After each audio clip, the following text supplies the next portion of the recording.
Working hard is the cost of entry to anything. You know 0 people that are successful that don't work their face off. You know 0 people. Now, they may have money because mommy and daddy made money and gave it to them, but people that actually built their own success, you know 0 people that have had success that did not put in obnoxious amounts of work.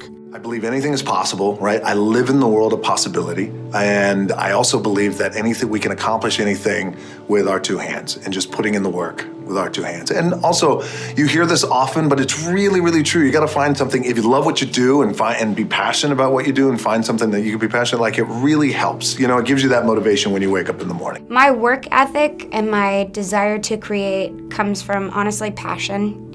I always have a goal. And I always have a dream.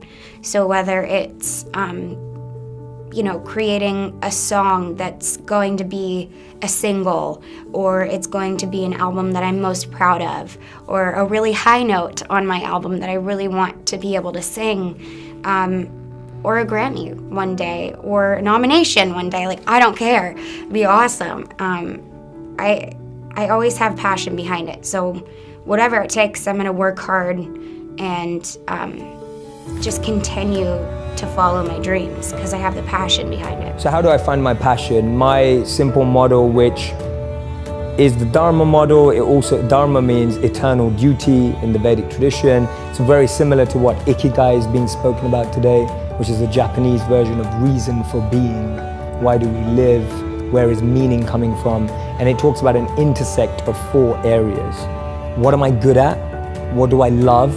What does the world need, and how do I get paid for it? To me, those 4 help you unlock your passion. When you find the intersect across all of those 4, you're making your passion your purpose. You'll unlock your passion, you'll find your purpose. This is path 1, there's 2 paths. Path 1, I find my skill set and I engage it to help other people and become better at it. So I'm becoming better at what I'm good at and I'm using it to help other people because I'm aware of what I'm quite good at and I know what knowledge I have, what skills I have. I have some self-awareness. The other path that people often miss is actually I just start serving people. I just start helping people and I start to notice what I enjoy about that and what I'm good at helping people with. So that's Gandhi's part. Gandhi said that you find yourself when you lose yourself in the service of others. So for me, those are the 2 paths of how do I find my passion and finding the intersect between those 4 areas. People say you have to have a lot of passion for what you're doing, and it's totally true. And the reason is because it's so hard that if you don't, any rational person would give up. It's really hard, and you have to do it over a sustained period of time. So if you don't love it, if you're not having fun doing it and you don't really love it, you're gonna give up. And that's what happens to most people, actually. If you really look at the ones that ended up being successful, unquote, in the eyes of society and the ones that didn't, oftentimes it's the ones that are successful loved what they did so they could persevere when it got really tough. And the ones that didn't love it quit because they're sane, right? Who would want to put up with this stuff if you don't love it? So it's a lot of hard work and it's a lot of worrying constantly. And if you don't love it, you're gonna fail. So you gotta love it, you gotta have passion. My 3 E's are element, environment, and energy. Everyone has an element that they thrive in. If you take someone out of their element, they won't be the same. A modern day example would be Michael Jordan. He was incredible at basketball. You took him out of basketball, put him into baseball, no one remembers his career. We're talking about one of the best athletes of all time. Your environment is the environment around you. You can take a fish out of water and give it a beautiful mansion and a Bentley and all the money in the world, but it will die. And that's what we are, like our environment. Everyone needs an environment which they thrive, which we have to craft. Your boss, if you're at work, is never gonna ask you, hey, what environment do you succeed in, right? Like, that never happens. So we have to create an environment where we thrive. And then finally, it's energy. Some of us love high energy environments, high pressure. Some of us succeed in low energy environments and low pressure. Figuring out your energy and the frequency on which you operate best will help you thrive as well. So for me, those are the 3 E's to really create a thriving environment. Know your element, know your environment, and know your energy. And so at all times, if I see anything going wrong, I'm going, is my element out of alignment? Is my environment out of alignment? Or is my energy out of alignment? And that's a great 3-question test you can do to yourself when you don't think things are going right. And all you have to do is bring that back into alignment. Jay, my relationship's falling apart. I get asked that all the time. So the answer to that is much harder. It's harder to summarize it, but I always start with self-actualization, that the problem is we have a list for the one that we want, and we don't have a list for what we need to become. And I don't mean become to attract, I mean become to just be, to just get to understand yourself. You don't know what you need in your life until you figure out who you are. And so I find too many people rush into relationships without really recognizing and being fully aware of what they need from a relationship. So it all comes back to how aware are you? How much understanding do you have of yourself and what you need and what you want? That's my best advice for a relationship in like a minute. And then the third question I mostly get asked is, Jay, what do you read? Like, what are your favorite books? Because it seems you read a lot. What are your top 3 books? They're not groundbreaking in the sense that people may not be like, oh my God, that's the best book I've ever read. For me, they changed my life. So that's where I'm coming at a point from. I love Start With Why by Simon Sinek. And not because I applied it to businesses, because I applied it to my life. And even today, I'm constantly refining my why. That's all I do every day. My deepest morning routine and practice is to refine why I do what I do. It's so easy for me to now do it for money. It's so easy for me to now do it for followers. It's so easy for me to now do it for fame. And every day I have to refine that, because I know, having lived as a monk and what I practice, that if those become what I want, then I'll forget who I need to be. So my daily practice and my daily routine is refining my intention, which in modern language is why. So for me, Simon's book helped me do that. First and foremost, what I think everybody should do, and even I'm saying this, actually I'm giving myself advice right now, I'm just getting meta and stepping away from this interview.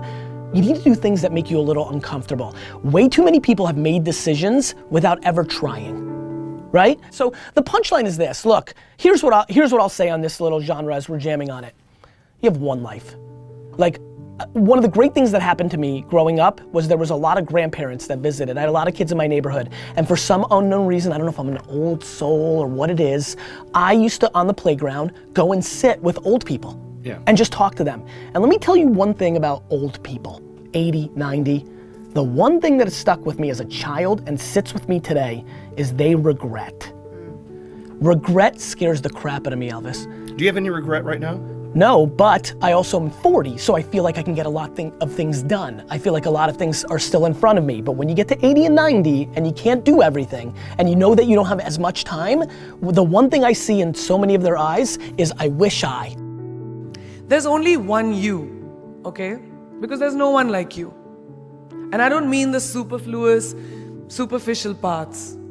I'm talking about the core of you, who you are inside, your values, your beliefs, your flaws.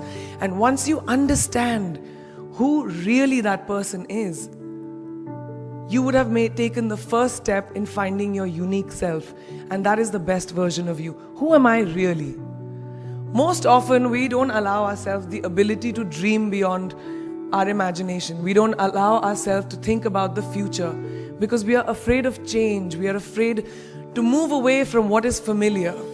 Either that or sometimes, we are too rigid to let our dreams evolve. Loosen up, shake it off a little bit. Change is the only constant thing in life, and you are never too old or never too experienced to learn something new. Believe that you have everything already as your Brahmastra in your will to be able to be and achieve your dreams. Be fearless. I know I wanted to become an aeronautical engineer. What am I today? I'm an actor, I'm a singer, I'm an author, I'm a producer, I'm an artist. How did I go from becoming an engineer to all of these things? I made choices. The choices that I wanted for myself. So that is my rule number 2. Let your dreams fly. Give them wings. Be who you want to be just by being fearless. Now, opportunities. That's another important part of being fearless. They're a very funny thing, these opportunities. They don't come very often. They come far and few in between. But when they do we recognize them? Our job is to recognize them and make the most of them. I look back on all the things that I've done and I marvel at the opportunities that came my way. Miss India, Miss World, when I was in Bareilly in army school. My first film offer, my first music single, the first film I actually produced. There was never a plan, ever. More like the universe sort of guiding me towards these opportunities. All I had to do was recognize them and make sure I worked so hard that I squeezed every drop out of these opportunities. This, ladies and gentlemen, is called drive. It's called ambition. So no matter where you are in life, rule number 3 is you have never arrived enough to explore new opportunities. And there's nothing wrong with being ambitious. You will need to find your passion. Many of you have already done it. Many of you will later. Many of you may take till your 30s or 40s. But don't give up on finding it, right? Because then all you're doing is waiting for the reaper. Find your passion and follow it. And if there is anything I have learned in my life, you will not find that passion in things. And you will not find that passion in money.